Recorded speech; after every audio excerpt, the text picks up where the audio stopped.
Hello students, welcome to Indian online study point. आज हम class 7 के चैप्टर 9 के पार्ट 3 को कंप्लीट करेंगे और इसी के साथ ये चैप्टर भी आज कंप्लीट हो जाएगा। तो इस वीडियो को लास्ट तक, अंत तक अच्छी तरीके से देखना है और समझना है। हम सोयल की जो प्रॉपर्टीज़ थी उनके बारे में पढ़ रहे थे सेकंड पार्ट में। सोयल की प्रॉपर्टीज़ में फर्स्ट जो परकोलेशन हमने पढ़ लिया है और उसके बाद में परकोलेशन रेट के बाद में वाटर अब्जॉर्बिंग कैपेसिटी के बारे में पढ़ रहे थे, जिसमें हमने सैंडी सोयल और लोमी सोयल की वाटर कैपेसिटी को समझ लिया था। आज हम किसकी बात कर रहे हैं? क्ले सोयल की। तो यहाँ से क्ले सोयल से इसको स्टार्ट करना है।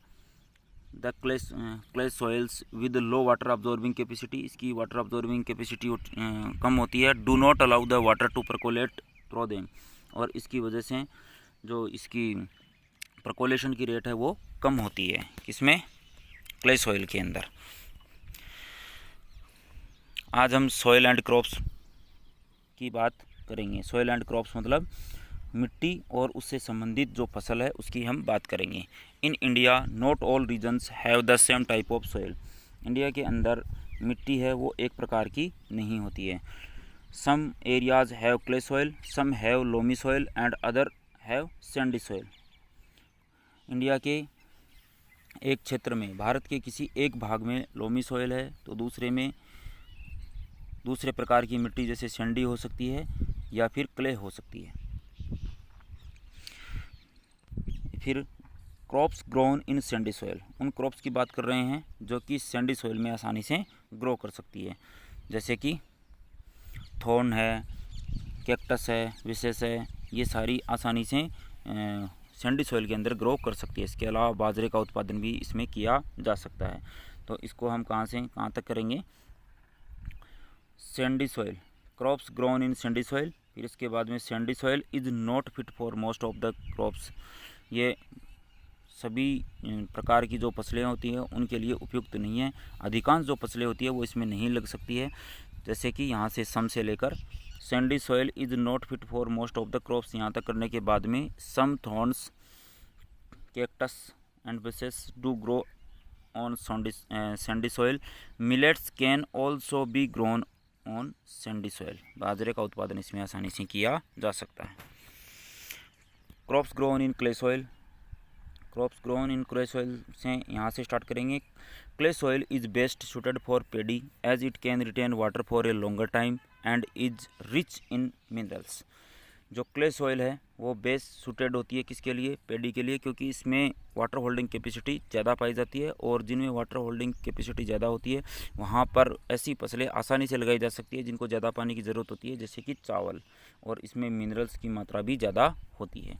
Crops grown in loamy soil, loamy soil is considered, यहाँ से ये हेडिंग लिखने के बाद में यहाँ से स्टार्ट करेंगे। Loamy soil is considered the best for almost all type of crops. लगभग सभी प्रकार की फसलों के लिए लोमी सॉइल है वो उपयुक्त है। It's suitable for wheat, barley, mustard, lentils and other pulses. ये सभी प्रकार की फसलें जैसे कि वीट है, बर्ली है, मस्टर्ड है, लेंटिल्स है, ये और अन्य प्रकार की जो दालें हैं उन सभी के लिए उपयुक्त है। अब हम लेंटिल्स को एक बार देख लेते हैं। लेंटिल्स मतलब मसूर की दाल, और अन्य को तो आप जानते ही हैं, समझते ही हैं। देखिए ये क्या है? लेंटिल है, मतलब मसूर की दाल।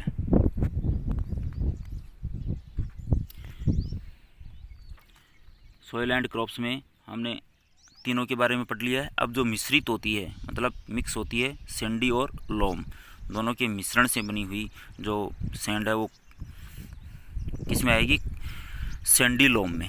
Crops grown in sandy loam, sandy loam soil is suitable for the growth of cotton plant. Sandy और लोम सॉइल को अगर मिक्स कर दिया जाता है तो वो किसके लिए उपयुक्त हो जाती है? कॉटन प्लांट की ग्रोथ के लिए उपयुक्त हो जाती है। तो यहाँ से सैंडी लोम से स्टार्ट करेंगे।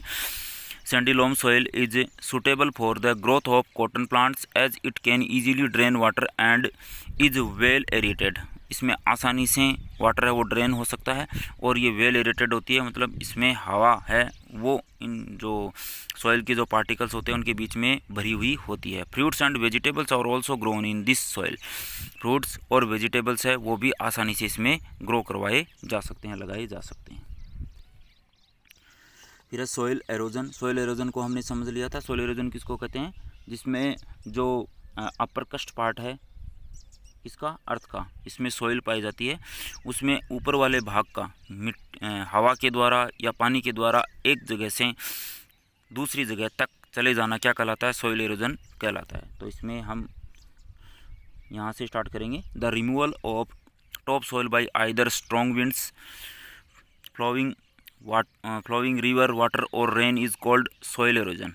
बरसात की वजह से, विंड्स की वजह से, हवा की वजह से और नदियों की वजह से मिट्टी एक जगह से दूसरी जगह तक चली जाती है, जिसको क्या कहते हैं, सॉइल इरोजन कहते हैं। सॉइल इरोजन यहाँ तक हम इसको कर लेंगे। फिर उसके बाद में सम से स्टार्ट करेंगे। Some of the damages caused by the soil erosion include. Soil erosion की वजह से जो जो डैमेज होते हैं, जो नुकसान होते हैं, वो उनमें क्या क्या शामिल है, उनको हम क्लियर करेंगे।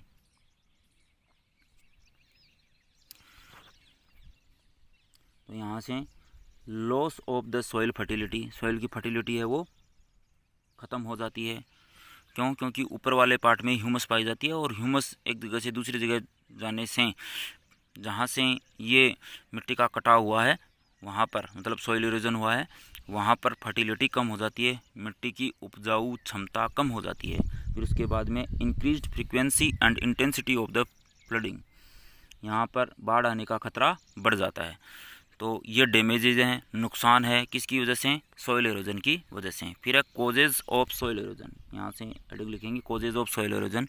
कोजेज ऑफ सॉइल इरोजन में इसके क्या कारण हैं, इरोजन के क्या क्या कारण हो सकते हैं जिससे मिट्टी है वो एक जगह से दूसरी जगह कटाव होके वो दूसरी जगह चली जाती है, उसका सॉइल का इरोजन होता है। उसका कारण क्या है, देखिए। पहला है डिफॉरेस्टेशन। डिफॉरेस्टेशन को यहाँ से स्टार्ट करेंगे। Deforestation, the reckless cutting of forest, मतलब बिना सोचे समझे लगातार जो पौधों की कटाई हो रही है उसकी वजह से डिफॉरेस्टेशन होता है, और डिफॉरेस्टेशन की वजह से मिट्टी के कटाव को बढ़ावा मिलता है। तो फॉरेस्ट तक यहाँ तक कर लेंगे, क्योंकि जो पौधे होते हैं, पौधे मिट्टी को मिट्टी की जो मिट्टी होती है उसको बांध के रखते हैं अपनी जड़ों के द्वारा, इसलिए मिट्टी एक जगह से दूसरी जगह नहीं जा पाती है, तो उसको रोकने का काम करते हैं। अगर डिफॉरेस्टेशन हो गया, पेड़ों की कटाई हो गई, तो मिट्टी है उसको बांध के रखने वाले पौधे नहीं होने की वजह से वो एक जगह से दूसरी जगह तक चली जाएगी, उसका कटाव हो जाएगा। फिर उसके बाद में ओवर ग्रेजिंग। ओवर ग्रेजिंग में देखिए, overgrazing of pastures by cattle, मतलब जो घास के मैदान हैं उनमें ओवर ग्रेजिंग अगर होती है, मतलब बहुत ज़्यादा चराई की जाती है, तो वहाँ से जो घास है वो ख़त्म हो जाएगी, जिससे जो मिट्टी है उसका कटाव बढ़ जाएगा। Agricultural activities such as deep ploughing that leaves the soil loose.